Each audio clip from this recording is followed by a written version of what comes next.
3 ஆட்டுக்குட்டிகளும் அரக்கனும். ஒரு அழகான மலைப்பகுதியில் 3 ஆட்டுக்குட்டிகள் வாழ்ந்து வந்தன. அவை சிறிய ஆடு, நடுத்தர ஆடு மற்றும் பெரிய ஆடு. மலைப்பக்கத்தின் ஒரு பகுதியில் புற்கள் தீர்ந்து விட்டதால் ஆற்றின் மறுபக்கத்தில் உள்ள பசுமையான புல்வெளிக்கு செல்ல அவை முடிவு செய்தன.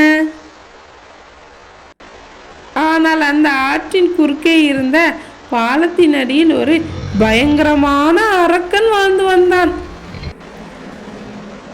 அந்த பாலத்தை கடப்பவர்களை அவன் பிடித்து சாப்பிட்டு விடுவான். முதலில் சிறிய ஆடு பாலத்தை கடந்தது. டக் டக் என்ற சத்தம் கேட்டதும் அரக்கன் வெளியே வந்து, உன்னை நான் சாப்பிட போகிறேன் என்றான். அந்த சிறிய ஆடு பயப்படாமல், எனக்கு பின்னால் என் அண்ணன் வருகிறான், அவன் என்னை விட பெரியவன், அவனை சாப்பிடுங்கள் என்று புத்திசாலித்தனமாக சொன்னது. அரக்கனும் அந்த சின்ன ஆட்டை விட்டுவிட்டான். அடுத்ததாக வந்த நடுத்தர ஆடும் அதே போல, எனக்கு பின்னால் என் மூத்த அண்ணன் வருகிறான், அவன்தான் மிகவும் கொழுத்தவன் என்று கூறி தப்பித்தது. இறுதியாக பெரிய ஆடு வந்தது.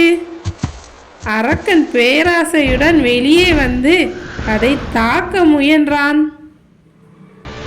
ஆனால் அந்த பெரிய ஆடு பயப்படவே இல்லை.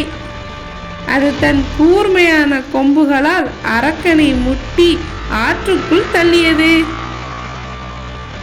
அரக்கன் நீரில் அடித்து செல்லப்பட்டான்.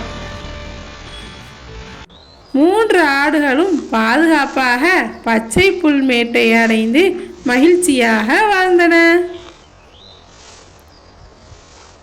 கதையின் நீதி: சமயோஜித புத்தியும் தைரியமும் இருந்தால் எத்தகைய ஆபத்தையும் வெல்லலாம்.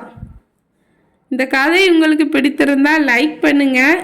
இது போன்ற கதைகள் கேட்க நம்ம சேனலை சப்ஸ்கிரைப் பண்ணி நமக்கு ஆதரவு கொடுங்க.